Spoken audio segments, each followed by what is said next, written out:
Hey there, and welcome to the Music Career Study Group. My name is Kevin. Joining me is Chris. And this week, we're going to be talking about what the heck is going on with TikTok. So much craziness happening with this social platform. If you're joining us live, so let us know where you're watching from, where in the world you're watching us from, and say hi. And if you've got a question or a comment, we call it the Music Career Study Group because we want your participation. We're all learning from each other. We're sharing notes. We're learning from each other. And Chris, I have had a crazy busy couple days. I'm headed to the NAMM show right after this, flying down to the NAMM show. I'm speaking on Saturday. So I hope this piques my interest and this live stream is worth it because I'm I'm stressed with it. I feel like now that warrants we have to put Ada's comment. Ada, we hope it piques your interest and that it is worth it for you. I But mean, a hey, free live stream. How but I will say, part of whether this is worth people's time or not depends on people being involved, sharing their questions, their advice, their own opinions. Because you and I have prepared an outline of things to talk about usually on these discussion groups, but it is the music career study group. It's supposed to be participatory, so definitely weigh in if you're watching. Yeah, again, let us know where you're watching. Give us a thumbs up or a like if you can. Help other artists find this live stream because we're doing it weekly and it's great. It's we love it when artists interact because most of the stuff that Chris and I have learned over the years have been from our own trial and error, but a lot of it's been from just talking to other artists that are seeing success or tried something and failed and like, hey, don't do that. That won't work. Right. But today we're talking about TikTok because boy, has there been a lot going on with TikTok. And first up, let's start with Chris, with just get us up to speed, the state of affairs. If someone's been living under a rock and has no idea that something happened with TikTok, Yeah. So let us know. I will run through a very quick primer and a timeline. Some of this may be obvious to you if you're watching, but I'll go through it quickly. The other thing I want to say is we do often have people watching from all over the world. So some of the events that we're talking about are very USA specific. You know, Mhm. things that I saw on the app when I opened the TikTok app, you may not see if you're elsewhere in the world. You probably wouldn't see it. However, I think it's worth artists understanding what's happening in the US no matter where you live because the US could potentially be a large, sizable part of your audience, and if you lose connection with them, well, obviously that impacts you. So yeah, we'll say TikTok over the past year, and particularly over the past few weeks, has had an intensifying list of legal struggles. And since TikTok has been so vital to music discovery and to the music industry, that has had a big impact on artists. So basically, what happened is, well, I'll also say what we want to do is quickly go through those legal battles, tell you kind of what the current state of things is, and then talk about what you can do as an artist to prepare for this sort of madness and make sure it doesn't impact you negatively. Yeah. So the first thing I want to say, TikTok is owned by a company called ByteDance. It is a China-based company who has significant control over user data. And in the United States, um, certain politicians and certain national security people started to worry about the massive amounts of data that was going to TikTok, and they had a few different worries. One is just collection of data itself. The other is that through that data, they could almost blackmail people who had been, doing things that they wouldn't want the world to know about, and suddenly, turning people into spies. And these are some of the stated worries, as well as a suspicion or a claim that TikTok's algorithm was suppressing a lot of anti-Chinese information, and so basically the accusation is that the app was working as a Chinese propaganda tool. Um, Yes. so, Yes. so last year in 2024, Congress, the U.S. Congress, passed a law banning TikTok and similar platforms owned by foreign adversaries of the U.S. unless the owners divested or sold to a party conglomerate company that is largely based in the U.S. Or significant financial control in the U.S. So basically, TikTok was suddenly under a lot of pressure. Either find a U.S. buyer, or we're going to shut you down entirely. I mentioned some of the key issues that this claim, why they wanted to get rid of TikTok in the US as it currently existed. Um, that was last year. This year, those law was challenged. It went all the way to the U.S. Supreme Court, and the Supreme Court said, you know what? Congress is totally fine doing this. That's within their power. So the law is constitutional, banning TikTok or forcing them to sell. And that was, I think, on January 17th, like literally days before. Yeah, the deadline was the 19th where it went into effect. Right. So. The ban was going to take effect on the 19th. The Supreme Court case ruling happened, I think, a day and a half or 2 days prior to that. Yeah. And all the while, now, so President Donald Trump, in his former administration 4 or 5 years ago, was really anti-TikTok. He wanted to get rid of it. He was part of this whole push to get it banned way back then.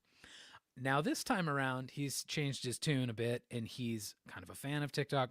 He wants to be the person who brokers the deal to get it to be able to survive in the U.S. under some sort of new ownership situation. So on January 17th, the Supreme Court says, yep, the ban is constitutional. A couple days later, TikTok went away, and it was temporarily unavailable in the U.S. People melted down like you would not believe.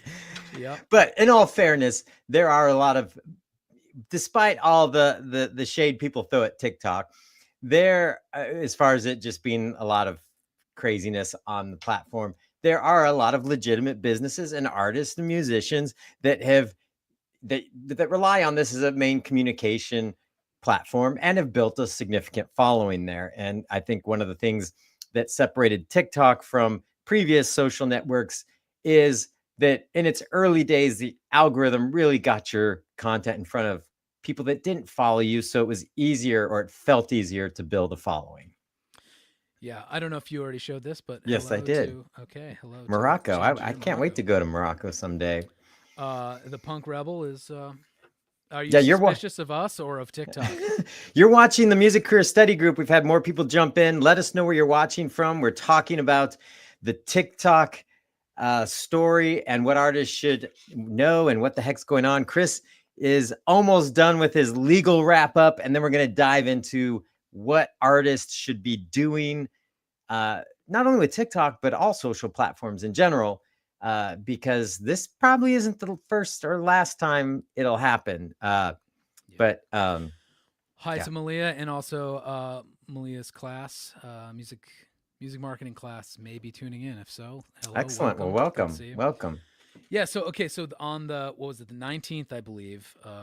No, or was it the 20th? I forget what day. Sometime over the weekend, I logged into TikTok and saw the warning that everyone else saw. It was a little, white warning box. It said something like, hey, we are no longer accessible in the U.S. We're going away.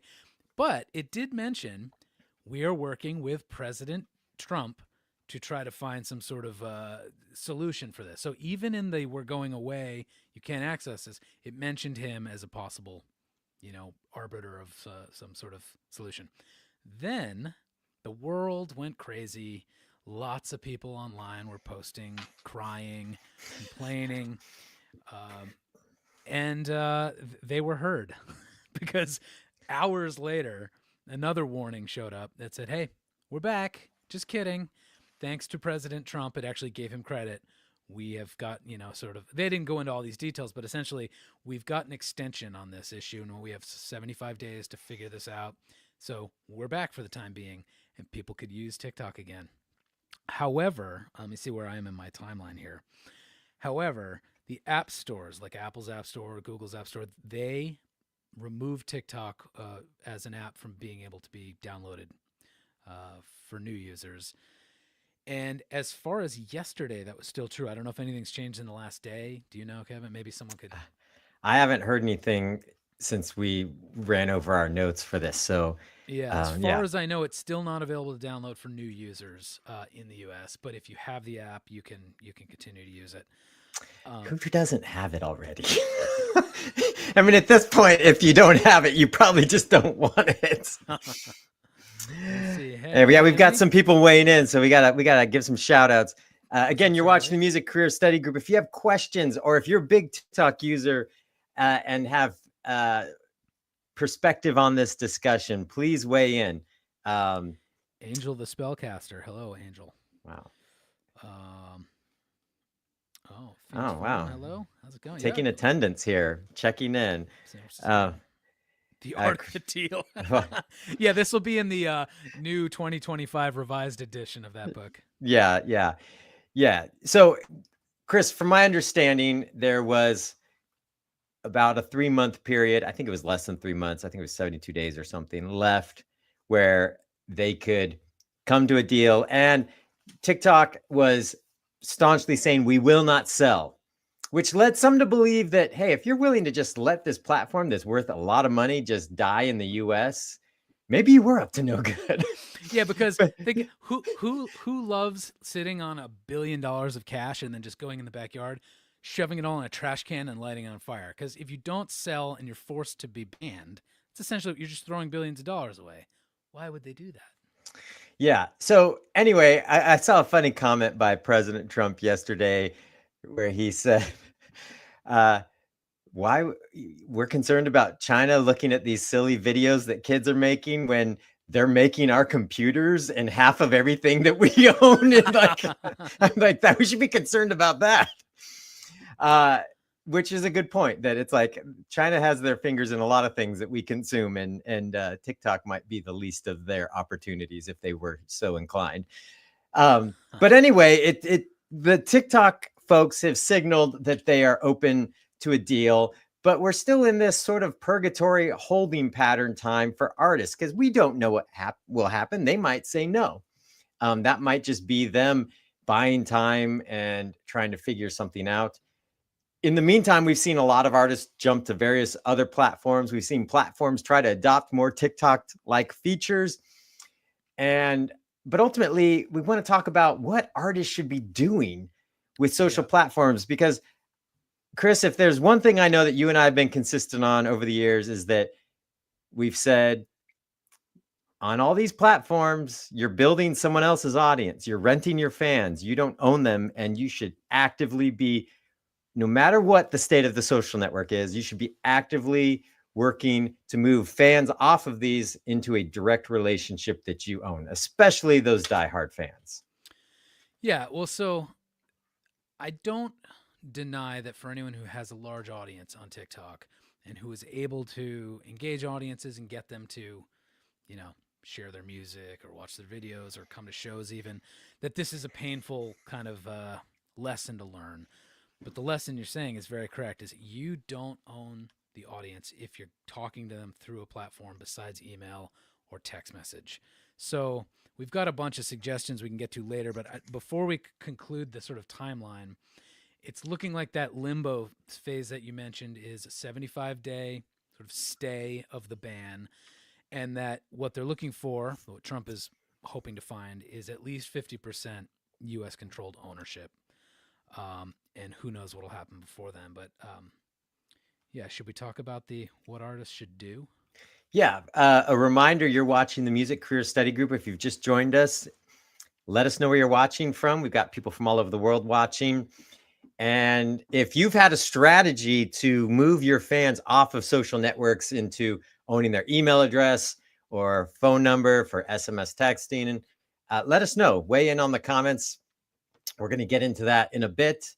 But yeah.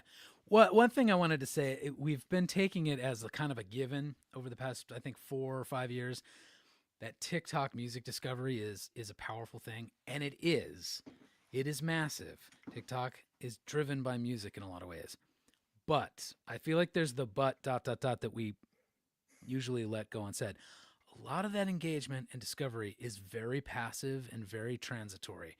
And so while, yes, it's true that plenty of artists have found a way to make a career or to be discovered in a way that leads to a career through TikTok, I would, this is a bit of a hunch or an anecdote, but I would bet most musicians who use TikTok feel like they're getting meaningless discovery. Do you agree with that? Like they start feeling like they're content creators working for the platform instead of the engagement they're getting there leading to revenue or leading to lasting fans. Yeah, I think that's what I think TikTok, more so than any other platform that we've seen in the social space since the beginning of social, was brilliant in how it launched, and that the algorithm really pushed your content. In fact, if you create a new account, your very first post, you'll get like 800 or 1,000 views and be like, dang, I'm going to blow up here.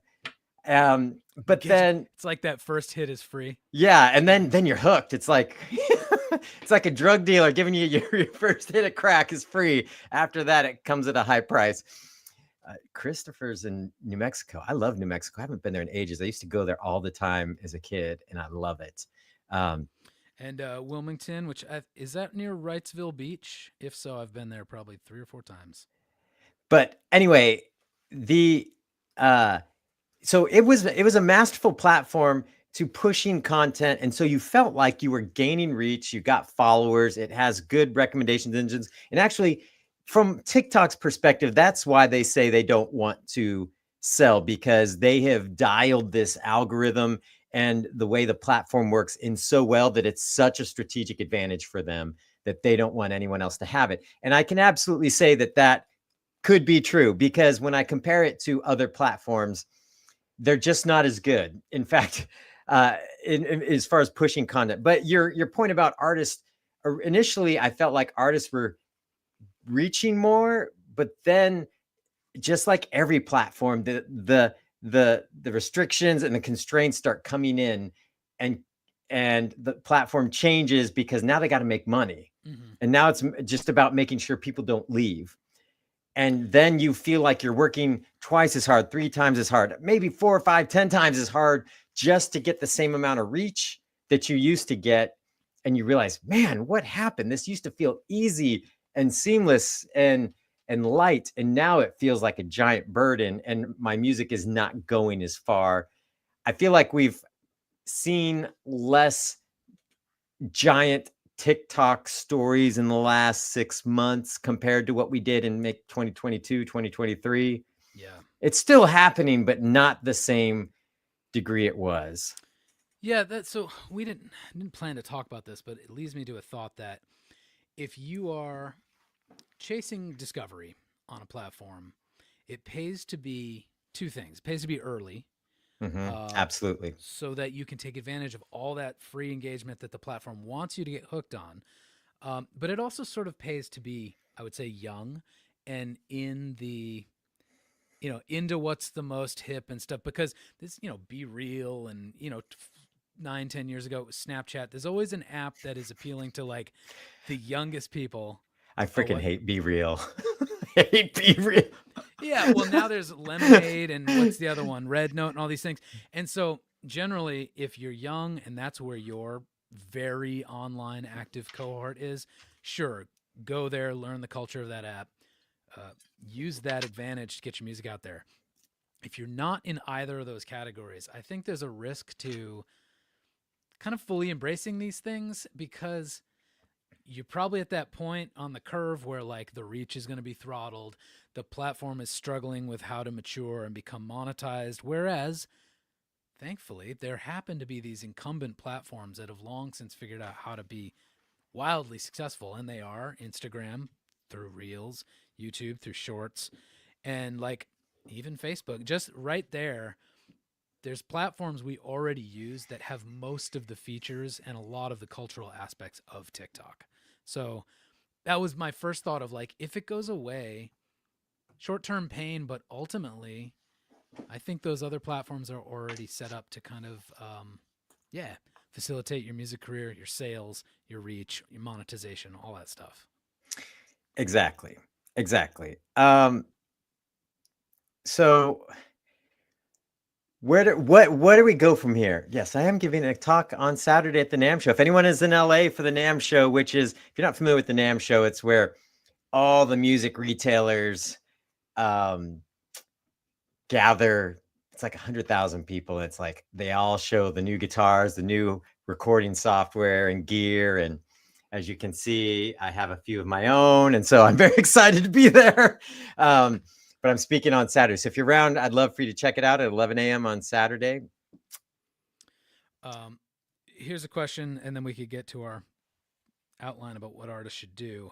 This is Where should you start if you're just joining a platform? So whether we're talking about TikTok or any new platform you hop on, I think as an artist, spend a week or two just as a user, find what artists are already doing on it, kind of learn the culture, learn what sort of content performs, and two benefits will happen. You'll be soaking that in yourself, but you'll also be teaching that algorithm to show you more content like that, so you have the inspiration and the context for what you should now go and create. Once you're ready to go make stuff, and I think give yourself a couple weeks to ingest stuff first, I would make a few pieces of content or even 10 pieces, something like that, before you post, so you don't run into the thing of, hey, here's something really cool.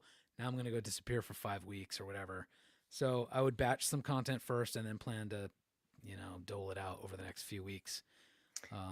Yeah, with these things, like especially if you're a new artist and you sign up with a new account on any social platform, what Chris said is really important, that go follow like artists. Don't use that account for your personal stuff. If this is an artist-centric account, meaning if you have other interests like outdoor activities or politics or all these things, if you start following that kind of stuff, it tells the algorithm that this account is interested in those things or is about those things. So go follow some artists that you know are in a similar genre, that might, like, think about your dream tour, like those artists, or the festival that would make sense for you to play at, those artists. Follow them all. Start interacting with them, like leave comments. And then one thing I did, I have my musical alter ego is under the name Red Machine.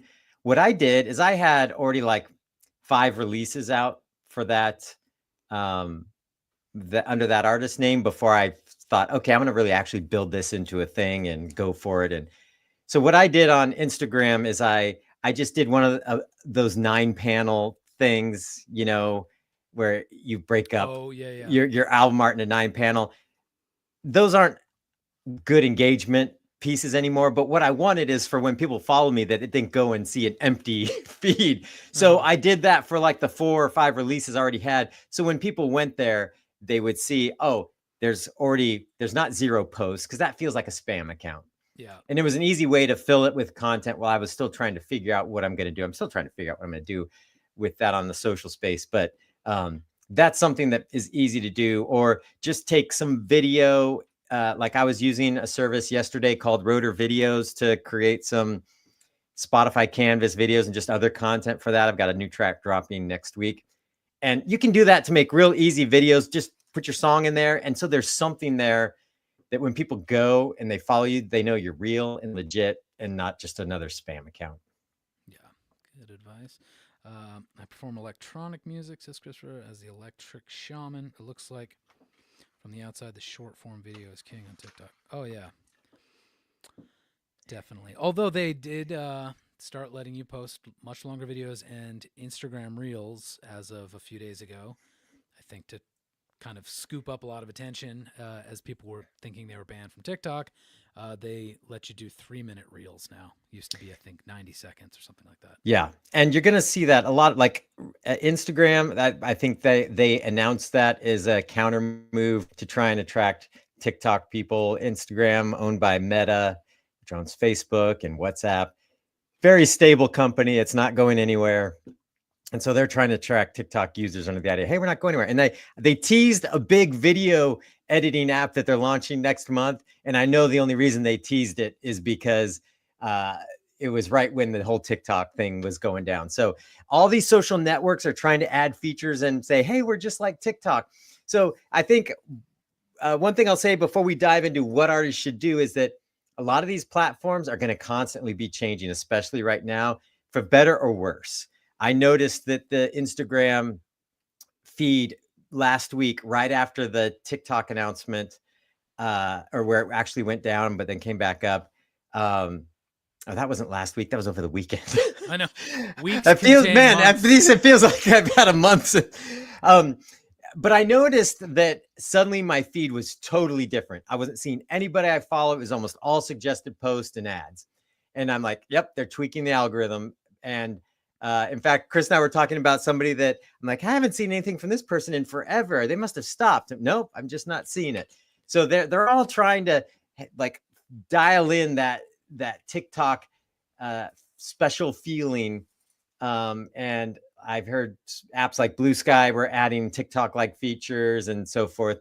So you're going to see a lot of platforms morphing and changing and try and seize the moment and appeal to those users for better or for worse. Yeah. Well, so when we talk about what artists should do in the wake of all this upheaval at TikTok, and I think it's important to reiterate something, Kevin, you've said a lot in the past few weeks. Whether TikTok lives or gets banned in the US, the lesson is exactly the same. This type of shit is going to happen again, either with this same app or with other apps in the future. And no matter what, you don't own your connection with your audience through these platforms. So, what we're going to talk about is how to get people off the platform so you own that connection with your audience. But in this interim period where TikTok is back, you should use it as an opportunity to back up your TikTok data. You know, if you have videos you love, if you want to get any of the statistical information of usage and stuff like that, now's the time, because at least you know you can get it now. Who knows if in 2 months it will be banned again. So do that as step one. Then, in order to not let platforms monopolize your fan engagement, you need an email list. And people hear that and they're probably like, email? No one opens email. It's not true. I don't know where. Every single year, there's marketing statistics that come out that say email is still the most reliable and most effective way of driving results for a business, and that includes music. So if you want people listening to your music, you should be emailing them. If you want people to buy your music, you have to email them. If you just want to deepen the connection, be like, hey, what's up? Here's something I did. How are you doing? Email. Because again, as the algorithms change, fewer and fewer of your fans will be guaranteed to see your stuff on social. Yeah, and one thing I'll say about email that because I have some people will be like, yeah, but younger audiences, they don't use email.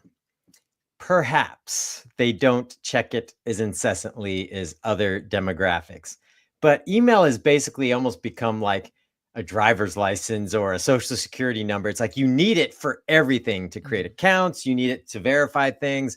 Important documents get sent there now. So people maintain an email address. And, when email was in its younger ages, people would bounce emails left and like Hotmails, I'm not doing that anymore. Now I'm Gmail. Now I'm doing this. But people have they've got their email address. It's almost like their cell number. It's never going to change. And it's where important stuff happens. Yeah. And I think that's what's key and why email is such a strong selling tool, because people buy from email. Chris and I have been in marketing for years, and we can tell you that out of everything, if you want people to buy something, your dedicated fans, people that are actually paying attention, email will have much bigger results than what you can do on social media. Not saying you can't sell stuff on social media. I've bought junk off of Instagram. In fact, the pair of boots I'm wearing right now, I just bought off Instagram. But it's just like people, when they look at email, it's like, click, I'm going to buy. And social, they're not there necessarily to go shopping. Right. Well, so that's the first kind of hump people have to get over, is embracing the idea that they need an email list, and then they have to have a plan to use it, because almost as bad as not having an email list is letting it go dormant, because what that does is teach the email services that, you're not writing people, no one's seeing your stuff, no one's engaging with it. So when you do need their attention, it's likely to go to their spam folder or their junk folder. So make a plan for yourself to send emails, and seriously, weekly is not too much. Like, you can send an email a week. At the very least, I'd say once a month. But have a plan, come up with a year schedule of what you can say. If not 3 months, something. Anything's better than nothing. But start your email list. Then you need a website, because you need a way to collect email. So have a website with that email sign up form right there at the top. And the third piece in this sort of equation is you need what's called a lead magnet. This is just a prize. It's like, I'm going to give you this really cool thing. You need it. You can't deny it. So you're going to give me your email. You're going to take the 5 seconds that it takes to give me your name and email. So what is that thing? It could be different things for every kind of artist, but it has to be worth their time. It can't be like, free download, let's say. Like, most people don't download songs. Most people are like, well, why would I need to? I'll just hear it on Spotify in 2 weeks anyways. Who cares? So whether it's a behind the scenes experience or, private lessons you offer, a book, something. Do you have any lead magnet ideas? Well, I was thinking like, if with the way social works, it's like how like all right, if I've got a big TikTok following, how do I move those people off TikTok? Things like a contest, maybe getting your followers to do some sort of fan remix or video using your your your music, and in order to enter, they have to drop an email address in somewhere, and then you select and post the winners and things like that. I think just trying to get creative of like what would motivate people. I mean, you can ask your audience just flat out like, what would you guys have a fun time doing? Let's do something. But yeah, just the idea of like you gotta think beyond like the era of newsletters is over. Think Mm. about what your audience would want to engage with, would be fun for them to participate in. My band did a coloring contest one time. Oh, right. That was I cool. forget about that sometimes. Well, yeah, I'm trying to think some of the things I've done. I've built behind the scenes experiences where it's like, hey, sign up for my email and I'll lead you on this virtual walking tour through my new album. And every day for 7 days, you'll get an email that leads you to a totally secret private web page with all kinds of bonus material and stories and videos. And that's one thing I've done a few times. The latest thing I'm doing is basically saying like, I will give you every song I've ever made. Um, it's it's essentially that's a promise of a download, but what I'm really doing is every week sending them to one of those sorts of pages where it has all the context, the videos, the download if they want it. But really, it's just a weekly chance to give them something. So I think if you spend time thinking about going above and beyond for your audience, it's probably a decent lead magnet. And also, like if you're on Instagram, you probably know that thing where they're like, hey, comment this word in the comments and you'll automatically get sent this thing. Those are essentially lead magnets. They're just Hmm. functioning on a social platform as opposed to email driven on a website. Do those work on TikTok? I don't know. Well, the ones we've done are always Instagram and Facebook. I Yeah. don't know if there's an equivalent for TikTok. Yeah, those what's the is it InstaChamp? There's They changed its InstaChamp, there's it ManyChat, there's it changed its name, the one that we were using, and I keep calling it. I think it was called InstaChamp, but now it's called something else. But yeah, if you've seen that, hey, comment this, and I will DM you something. That's an easy, very friction light exchange that with your fans that can really drive email addresses. Chris and I could probably do a more detailed breakdown on how to do that on a later episode, but we've tried it and experimented with it ourselves, and it tends to work. People like, and I've done it a lot. I've commented. I'm like, okay, I'll see what they're given, and I'll comment. And yeah, Yeah, Emily is saying the ManyChat. Yeah, InstaChamp ManyChat is one of works them. very similar to ManyChat. Um, so, okay, now I've told you need an email list. You need to use it. You need to have a lead magnet, something really cool you're offering people. And so that when you send them to your website, they see the prize, they give you their email to get the prize. That would be an awful lot of work if it wasn't all automated. So that's the next piece of this thing. You don't want to have to be hand stitching this together and manually sending emails. You need a way to automatically deliver the emails. So, have a sort of professional email service that is integrated with your website, tags people accordingly. That could be a whole other lesson on email infrastructure, but it can be some planning up front. And then once it's launched, it just runs itself. So make sure you do that. And then the last component of this is you have to then tell people about this. No one's necessarily just going to show up at your website and do the thing. You have to then use those platforms that we're telling you to get people off of Instagram, TikTok, YouTube, whatever it is. You could be announcing this at your live show as well. Sign up on my list in the back and you'll get the prize. But make sure that every, I don't know, 5 to 10 social posts, it shouldn't be every one, but on a regular schedule, you keep getting in front of that audience saying, hey, there's this cool thing. You just got to go to my website to sign up. And slowly, as people see that message interspersed with lots of other cool content you're making, they will, register it, take the time to go do the thing. And then eventually you have a way of reaching those people in a way that's more effective for driving sales and ensures that you can reach them again if Instagram gets banned, which I Yeah. don't foresee happening, but the Or it lesson just goes out of style. out of I mean, these, fashion. yeah, Yeah. I mean, uh, these things come and go, and it doesn't matter how many followers you have. If suddenly nobody wants to use that platform because there's this brand new fangled thing that everyone loves, it doesn't matter if you have a million followers; they're not there anymore. Mhm. Um, so that's critical to keep in mind. Uh, Chris, when you were talking, I was thinking there's a really boring way artists could do this. They could make a video saying, "Go to my website, please. Sign up on Wait, my wait, hold email on. I got to address. put you in solo mode. Okay, try it. Go to my website, please. Sign up for my email address. I will email you."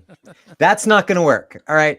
Have fun with this. Use the trends and things like that are happening uh, to make fun of the idea that, hey, there half of you just aren't getting all the cool info, insider info. Like, create FOMO. You're missing out.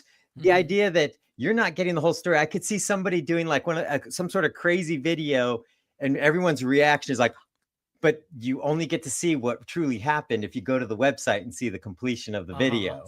So Now you're stuff you're thinking like a marketer now. that's what they pay me to do.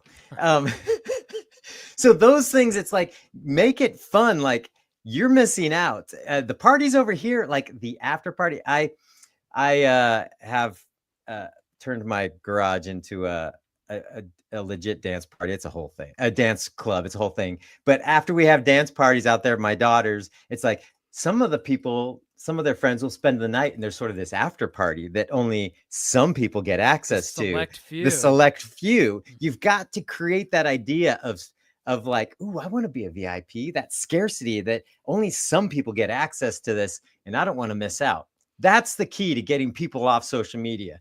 Don't be boring and lame when everything else is funny and entertaining. Yeah, and there's a lot of psychological drivers for why someone would take an action. And you're mentioning a few of them. One could just be, wow, this person, this art really resonates with me and I can see myself in it. So now I want to wear this fandom as a badge of honor so I can show how cool I am. So that's one. It's like an affinity based thing. The other is, as you said, exclusivity. Um, Only a few people know, the select few. Um, there's also urgency and expiration. Like, hey, you only have a week to do this and then it'll never come back again. So those are just three of many, I don't know, psychological sort of incentivization Yeah. techniques. Yeah. And those things work. Pay attention to what other companies are doing that works on you to get you to do something to move off these social platforms. Because chances are you've clicked on an ad, or you've done one of those things where you've left the word in the comment. Those are social triggers. Those are just emotional triggers or psychological triggers, and they can be deployed in any way. It's the idea of offering up something that's intriguing. Again, if you're just boring and tell people to go someplace that they're not for no reason, they're not going to do it. But really, I think it's important, regardless of what happens with TikTok, uh, that you you have this as a constant going with your music marketing, because building an audience on these platforms, even on Spotify, you're just building an audience for Spotify. There is news that Netflix is thinking about, or rumors, I should say. I have not seen any legit news sources say it, but rumors that Netflix might add music. And it's so you think, oh, we've reached the threshold of new platforms. No, we haven't. Wow. Netflix has the whole world watching. They add music, it could be game over for Spotify. Wow. It probably will I happen think I would someday. embrace that. I think so too. I mean, you look at these companies, they're all converging to be just multimedia companies. They want video, they want music, they want all entertainment content, because they got to keep people subscribing. And the only way they can make money is by raising the price. Netflix just raised the price. And people look at it and go, is this worth it? Well, if they add music, they'll be like, okay, yes, I'll pay a little bit more because I'll cancel the other thing. Yeah. Well, there's what we were saying about using the platform to gain kind of what we'd call top of funnel attention. That's like perfect strangers, don't know who you are, but they see something and they like it. That's the top of this marketing funnel, and it's a winnowing process. You're going to have the most people who see your stuff here. A certain subset of them will enjoy it enough to go and take the next step. Maybe they watch another video, they go to your profile, they whatever. Then, it keeps winnowing down until at the bottom you get your true super fans.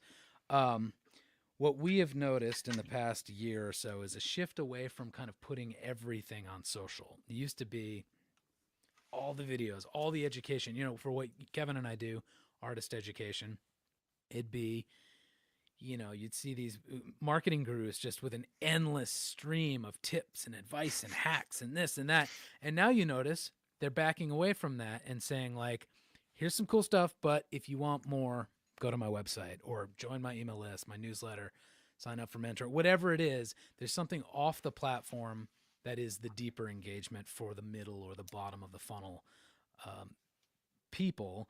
And where was I going with this? I think artists should start embracing that too. Instead of being constantly on that hamster wheel of content creation, which serves the platforms, figure out how your best content pieces or the best type of content can still be out there doing that work, but you're not just spending all your time there, but you're spending more of your time doing that cool after party away from the platform. So Yeah.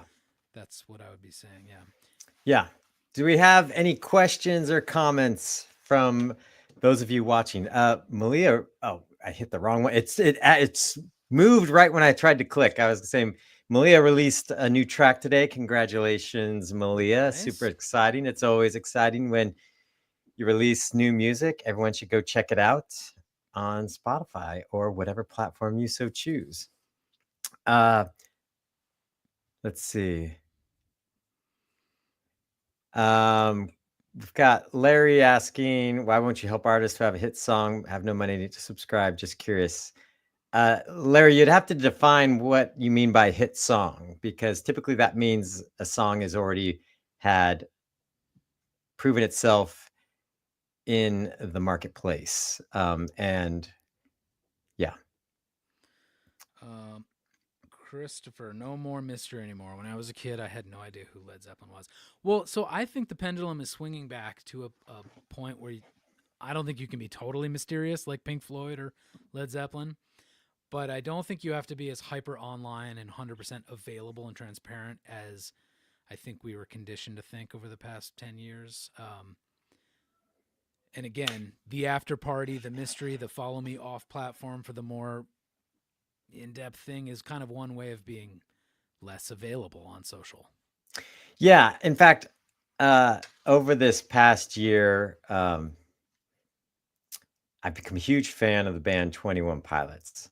Not just because their music is awesome, and the concert, I went to a show with my daughters and it was mind-blowing, best concert I've ever been to. I've been to a lot of concerts.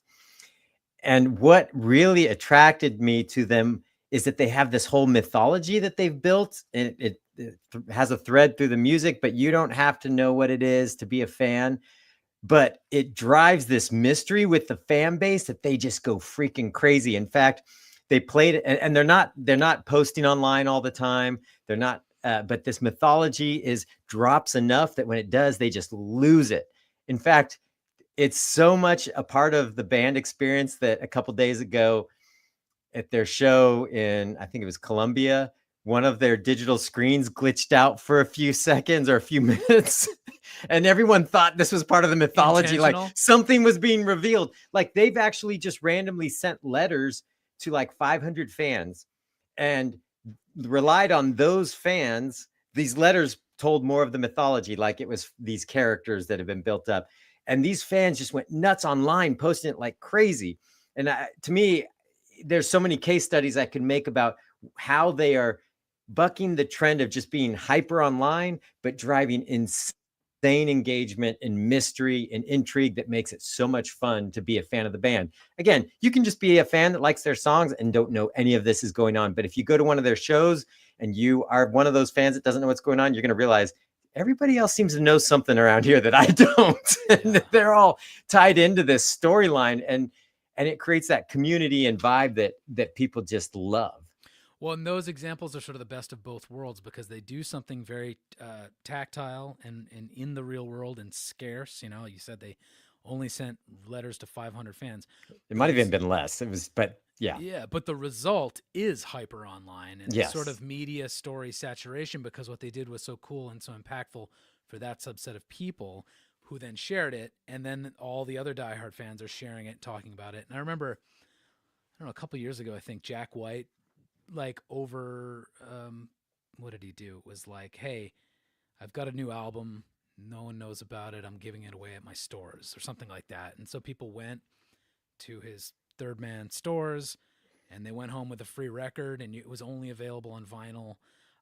And just that got the whole, blogosphere talking. Now suddenly everyone wants to hear the music. So Yeah, that's another great example because that's another artist that is not online much at all, but has built an amazing brand both around his music and Third Man Records and all that kind of stuff. yeah. I think we got through the most important stuff on our outline here. We've had new people join us. So you've been watching the Music Career Study Group. We're here every Thursdays at 11 a.m. Pacific, 2 p.m. Eastern. We've been talking about the TikTok ban, potential ban, what artists should be focusing on, just in general, what they should be doing when they consider social platforms and rely on them as their marketing piece.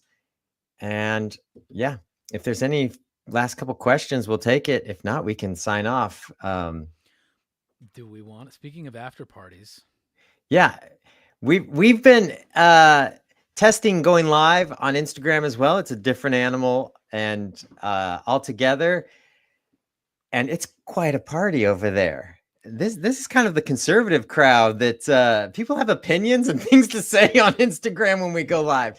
So we decided we're going to start doing the Music Career Study Group after party on Instagram.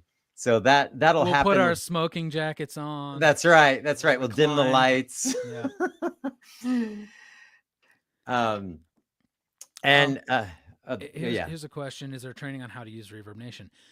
There is a very informative help center. Let me see if I have the. And also, our blog has a lot of great content that applies to using Reverb Nation and just marketing your music in general. Just gonna grab